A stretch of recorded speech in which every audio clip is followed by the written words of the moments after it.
Welcome to the Career Refresh Podcast. I'm your host, Jill Griffin.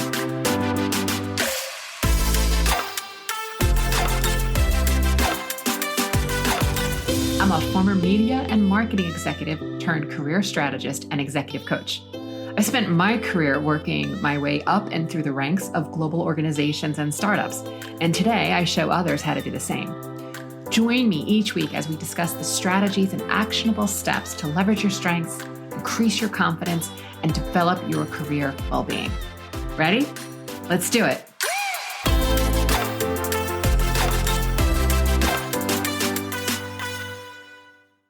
Hey friends, welcome back.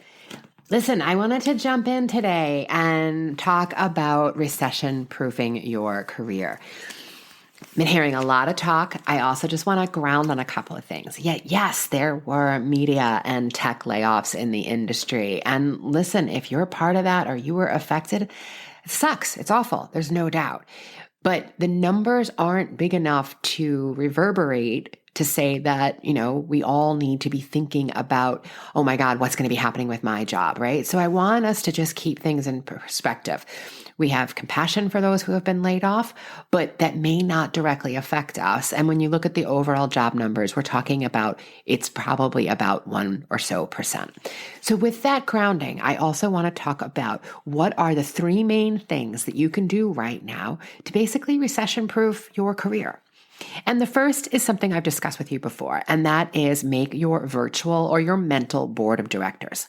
I want you to think about, when we're thinking about networking, I want you to think about what are the list of qualities that you want around you, that you want to connect with. Okay, I want a thought leader. I want a subject matter expert in this. I want to know someone who knows about that particular skill or software, right? Make the list of the qualities and skills you want around you. Then go look at your network and see who can fill those roles. Then what I want you to do is you have to think about reciprocity. Please do not call someone and be like, hey, can I pick your brain? Because no, we're not going to pick their brains. We're going to be in reciprocity. So first, you want to be thinking about who can I connect with also and share my industry understanding, what's going on in the industry as a whole based on my category or what it is that I do. The second thing is what's going on in the job market. Are there open positions? And bringing that kind of information to these calls or to these meetups is really, really vital. And then again, like I said, service. Think about it through reciprocity. Do not end that call or that meeting or that Zoom meeting, that virtual coffee, the face-to-face. Do not end without saying, and what can I do for you?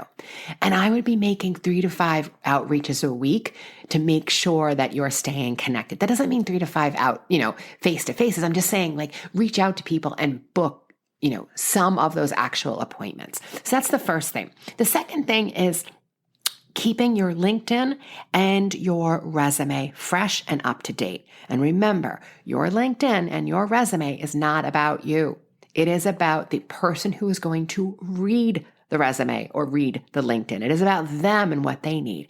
So you need to be making sure that you are showing that you are the solution or the subject matter expert to XYZ. What is it that you do? You are the guy who's going to help with, online business management. You're the one who is going to be doing strategic social media planning. You're the one who is going to be doing year-end reports and analysis. You're the one who's known for the legal reviews and the legal work you do. Really be thinking about what it is that you're known for. And you can also look at your strengths here. And I'm going to come back to strengths in a minute, but this is a great way of knowing when are you in the flow and when is your excellence, right? So knowing what you're known for, then making sure that your resume and your LinkedIn shows that it is repeatable, transferable, and scalable. Those are the things that we want to make sure that we are showing to people because it needs to be repeatable. I did it before. I can do it again. It needs to be transferable. I did it in healthcare, but you know what? If you move me into, finance, what I've done will also work there. And then scalable. I can work in small businesses, large businesses, mid-tier businesses. It's scalable. I can scale up as equally as scaling down, right? That's what you need. And when you're going through your resume and your LinkedIn profile, really make sure that you have enough stories where you're able to say, this was the challenge, this was the obstacle, the reason why I was hired. And here's the action that I took or the action that the team and I collaborated on, and these are the results we created, right? So making sure that your LinkedIn resume is fresh and up to date, because also if you have a dead profile or if you have a profile that hasn't been active in 30 days, that's going to suppress you on the research returns. And what we know for sure is that jobs over 200,000 are not on the job boards. They are through networking and they are through recruiters. So the recruiter is going to find you. And if you have a dead profile or a profile that hasn't been active in a while, then the little magic people behind the end, the algorithm, right, is going to actually suppress your response. So you want to make sure that you are appropriately liking, connecting, sharing articles, doing the things that feel authentic to your line of work. And then the last is skills training. This is a great time for you to be reflecting. Do you know your strengths? Whether you do them on your own and really pause and think about what is it that I'm known for? Where is my excellence?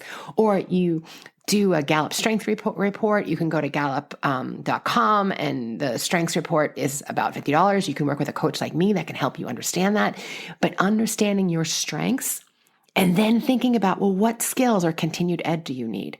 Again, LinkedIn has an amazing amount of skills and modules that you can take on their platform, which then once you take, you get that certification or you get that license that actually then populates your profile. And what does that do? It actually helps you in the search returns for when someone's looking for someone with a particular role, right? Again, it shows that you have an active profile.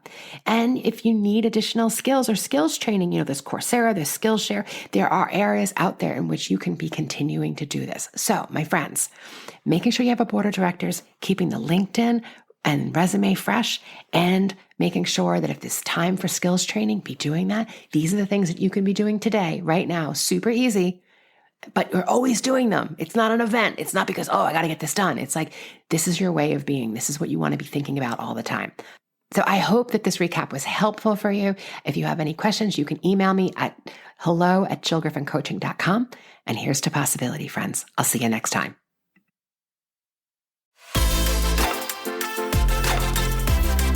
Hey, thanks for listening to the Career Refresh podcast. If you're enjoying this and you want more information, go to my website, jillgriffincoaching.com.